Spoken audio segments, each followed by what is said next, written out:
네, 잘 지내고 계시지요? 이제 마태복음 8장으로 들어서게 되었습니다.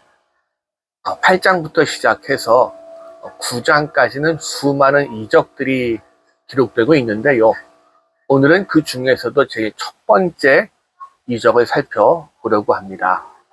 물론 이 이적 중간중간 8장부터 9장까지 이적 중간중간 살짝씩 다른 이야기들도 끼어있기 때문에 자연스럽게 문단을 나누게 되기도 할 것입니다. 또 8장 1절부터 13절까지 두 가지 대표적인 예수님의 이적 이야기가 기록되어지고 있는데요. 오늘은 4절까지 나타난 첫 번째 이야기만 나누어 보려고 합니다. 오늘 본문은 예수님께서 산에서 산상설교를 마치시고 산에서 내려올 때 수많은 사람들이 예수님을 따르는 장면에서 시작이 되어집니다. 그런데 우리는 이 본문 속에서 예수님이 놀라운 기적을 행했구나, 단순히 감탄하고자 하는 게 아닙니다. 단순히 예수님의 행적을 살펴보려는 게 아니라는 말씀이지요. 오늘 우리가 이 본문을 통해서 얻고자 하는 것이 예수님이 행하신 놀라운 기적들을 통해서 우리에게 전하고자 하는 것이 무엇인지를 살펴보려는 것이기 때문입니다. 그래요. 단순히 기적으로 끝나는 게 아니라 예수님의 그 기적이 동일하게 오늘 우리에게도 임하기를, 그리고 그런 말미암아 원하시는 예수님의 뜻이 무엇인지를 생각하고 그 뜻에 우리를 쳐서 복종시키기 위한 것이지요. 이제 본문 2절을 보시면 한 나병 환자가 나와 절하여 이르되 라고 기록하고 있습니다만은, 사실 여기에서 나병, 곧 문둥병을 오늘날의 문둥병, 이른바 한센시 병과 동일한 것으로 여기기는 어렵습니다. 히브리 원어로 사용하고 있는 레프로스라는 이 단어는 우리가 아는 나병, 문둥병이라기보단 악질, 피부병을 포함한 다양한 피부병을 의미하는 단어이기 때문에 그렇습니다. 그런데 문제는 이게 문둥병, 한센시 병이건 악질 피부병이건 그 결과는 한센시 병을 앓는 사람과 별반 다르지가 않았습니다. 왜냐하면 악성 피부병, 이 당시 사람들의 의술로 어떻게 할 방법이 없거든요. 그러다 보니까 이런 피부병이 심해지면 보통 이스라엘 사회에선 하나님의 저주를 받은 사람이거나 큰 죄악을 범한 사람으로 이해하는 경향이 있었습니다. 그래서 이런 병을 앓게 되면 예루살렘이나 성곽을 갖고 있는 도시로부터 추방당하고 사회적으로 매장당하는 게 일반적인 모습이었습니다. 그러다 보니 이 사람들 성 밖에서 공동으로 함께 생활하고 거리 내 생활을 할 수밖에는 없었겠지요. 할 수 있는 일이 그것 말고는 없거든요. 심지어 그래서 구약성경 민수기 12장 12절을 보거나 열왕기하 5장 7절에 의하면 이 병을 앓는 사람은 이미 아예 죽은 사람으로 취급당했음을 알 수 있습니다. 그러나 개중에 다행히도 이 질병으로부터 나음을 입은 사람은 복잡한 절차를 하나하나 거쳐야 원래의 생활로 되돌아갑니다. 이 절차에 대해선 레위기 13장과 14장에 걸쳐서 잘 설명되어져 있으니 참고해 보시면 되겠습니다. 또 이어지는 본문 3절을 보니 이 나병 환자에게 예수님이 손을 내밀어 그에게 대시며 라고 기록합니다. 이 당시에 악성 피부 질환을 앓고 있는 사람은 부정한 사람 취급을 당했고 이 사람을 만지는 사람도 역시 부정하다 여겨서 똑같이 정결케 하는 예식을 치루어야만 했습니다. 예수님, 이 본문에 기록되어져 있는 것처럼 당신께 나와서 병을 고쳐달라고 간구하는 이 병자에게 손을 직접 대십니다. 손대는 게 우리 시대의 눈으로 보면 별거 아닌 것 같지만 예수님 당시 시대상으로 보면 크게 두 가지의 심각한 위험성을 내포합니다. 하나는 제의적으로, 즉 종교적으로 부정하게 돼서 다른 사람의 비난을 받습니다. 또 하나는 실질적인 겁니다. 피부병은 피부에서 피부로 전염되다 보니 만지면 나도 그 질병이 오염될 수 있는 위험입니다. 사실 예수님이 굳이 이 환자에게 이렇게 손을 대지 않고도 말씀만으로 그를 치유할 수 있었습니다. 그런데 여러 가지 위험을 무릅쓰고 환자가 손을 대십니다.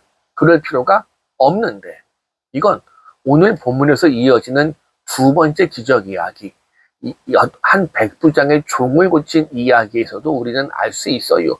손 안 대고 고치십니다.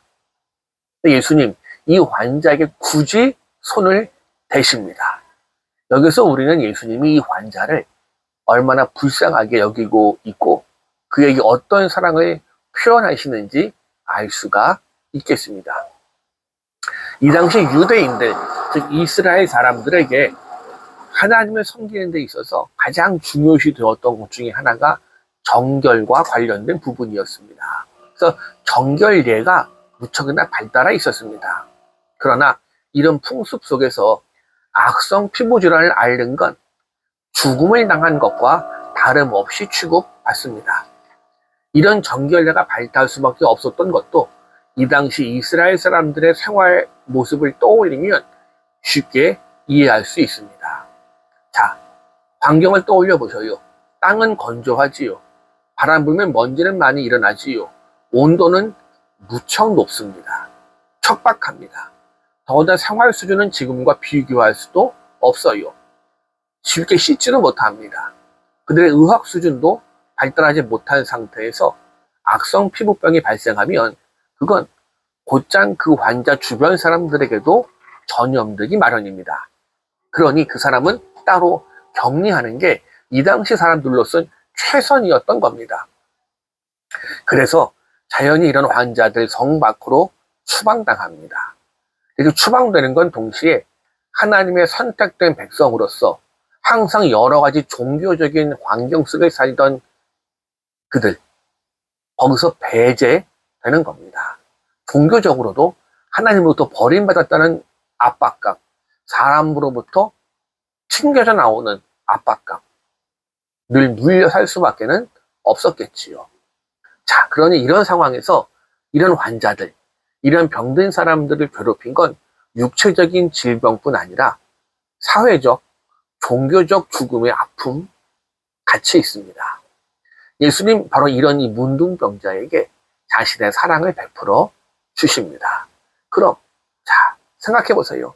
하나님으로부터 버림받았다는 증거를 온몸에 피부병으로 둘러싸고 살아가는 사람들이 처참함을 떠올린다면 예수님의 만져주심이 어떤 의미로 다가오는지 짐작이 되시겠지요. 그래서 예수님, 말씀만 해도 되는데 굳이 손을 뻗어서 그를 만져주십니다. 이렇게 보면 이 병자가 회복되고 치유되는 건 우리가 성경을 읽으면서 단순히 병으로부터의 치유, 그 이해를 넘어서는 모습이었습니다. 인간으로 살 수 없게 만들던 모든 장애물로부터의 해방입니다. 당시 이렇게 병이 나은 환자는 제사장에게 가서 자신의 몸을 보여주고 확인받고 정결 예식을 치루어야 합니다. 레위기 14장을 보면 이렇게 피부병에 치료된 걸 확인되면 제사장은 살아있는 정한새 2마리를 가지고 정결케 하는 예식을 진행합니다. 정한새 2마리 중에서 1마리는 잡아서 정결 제사에 사용하고 다른 1마리는 정결하다 서원하면서 날려보냅니다. 날려보내는 것도 이제 이 사람이 이 새처럼 자유하다는 상징을 보여주는 것이지요. 이제 이 환자가 자유의 몸이 되었다 보여줍니다. 문둥병이 또는 그 악질 피부병이 그동안 그 사람을 날지 못하게 만들던 그 무엇이었다면 이제 이 병이 치유되었으니 새처럼 자유롭게 되었다 선언입니다. 본문의 내용은 이래요. 그렇다면 오늘 본문을 읽고 있는 저와 여러분에게 있어서 이렇게 날지 못하게 만드는 그 무엇이 오늘 나에게 또는 내 주변에 있지 않은지 고민해보고 묵상해 보아야 우리가 성경을 제대로 읽고 있다고 말할 수가 있겠지요. 스스로 천벌을 받은 죄인이라는 짐을 지고 살아야 했던 이 병자들의 모습은요, 구원받기 이전의 우리의 모습과 다르지 않습니다. 그러나 이제 우리를 자유롭게 나는 새처럼 해방해 주신 분이 바로 우리 주님이신 줄로 믿습니다. 병자를 고치신 예수님, 그 병을 단순히 고치는 것에서 끝나는 게 아니고요. 그를 사회적, 종교적인 죽음으로부터 자유롭게 해주신 것처럼 이제 죄악의 짐 속에 놓여있던 우리를 그분의 보혈의 피로 자유롭게 구원의 길로 들어서게 해 주셨습니다. 그래요. 예수님은 그렇게 우리를 사랑하십니다. 자신의 죽음이라는 위험을 넘어서 우리를 만져 주십니다. 그 사랑으로 우리가 구원받은 것이고 이제 주님 그 사랑을 우리에게도 요구하고 계십니다. 그리고 원하기는요. 우리 역시 예수 그리스도의 그 사랑으로 모든 위험과 편견을 넘어서서 내 주위 사람들을 어루만져주는 게 옳은 모습이겠지요. 동시에 우리는 이 문둥병자의 간구하는 태도를, 그 믿음을 기억해야만 합니다. 예수님만이 자신의 문제를 해결할 수 있는 분이라는 이 문둥병자의 믿음과 그 믿음에 근거해서 자신의 요청을 주님 앞에 내놓는 그 모습은 말 그대로 구하라, 그리하면 구할 것이요 라는 말씀과 다르지 않습니다. 자, 영상을 통해서 함께 말씀을 나누고 있는 저와 여러분 속에 우리가 우리 힘으로 해결하지 못하는 아픔과 어려움이 혹시 있습니까? 육신적인 질병이나 정신적인 눌림이 혹은 여러 가지 문제가 우리에게 다가와서 우리를 힘겹게 만들고 있습니까? 그렇다면 원하기는 이제 우리 여러 가지 문제를 주님 앞에 내어놓고 간구하시기를 원합니다. 그분이 우리의 문제를 해결해 주실 것이라는 믿음을 가지고 기도하시기를 원합니다. 그럴 때 우리의 가장 알맞은 것으로 우리 주님 응답해 주시고 우리의 아픔을 해결해 주시고 우리의 절망을 기쁨으로 바꾸어 주실 줄로 믿습니다. 감사합니다.